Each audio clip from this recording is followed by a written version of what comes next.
Once, in the time of the Buddha, there lived a robber named Angulimala. He lived in a forest and ambushed travelers on the roads in and around the forest and killed them. Soon, people were afraid to travel. Trade ceased, the economy suffered, pilgrimages stopped, temples were abandoned and fell into disrepair. But Angulimala was not satisfied with this. With the roads empty, he started to go into villages, seeking more victims. And he massacred villagers. Pretty soon refugees fled the region and whole villages were abandoned. The area was depopulated.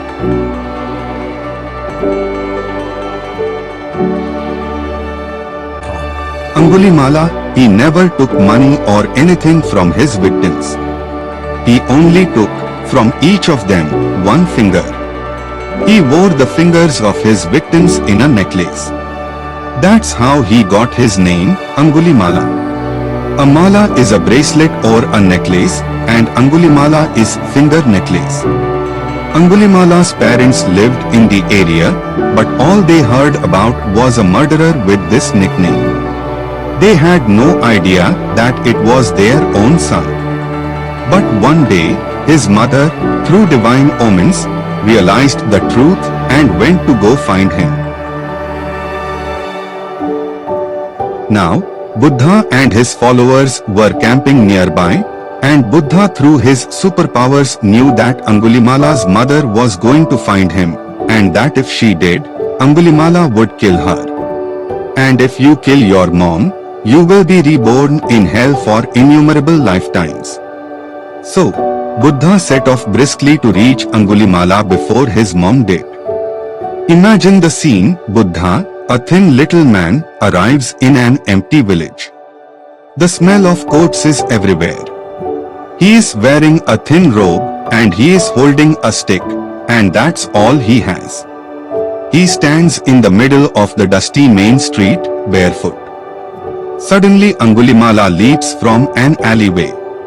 He is huge and armored. He is carrying a gigantic sword.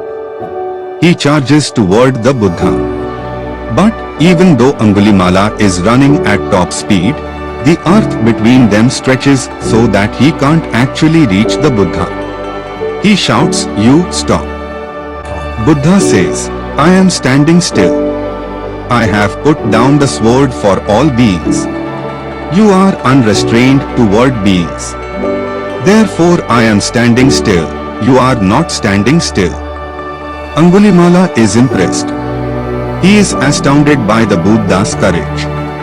He's never seen anybody respond to him like this before, and he asks for an explanation. Buddha says monks who follow him control themselves. They restrain their greed and their desire, and this liberates them. Buddha was so persuasive. I really wish we had somebody like this today. Whenever Buddha talked to anybody, they woke up. Angulimala woke up. He repented for what he'd done, and he asked to be a monk. Buddha shaved his head and accepted him into the Sangha immediately. The reason that Buddha welcomed Angulimala into the Sangha was because, from Buddha's perspective, as soon as Angulimala woke up, he was a different person.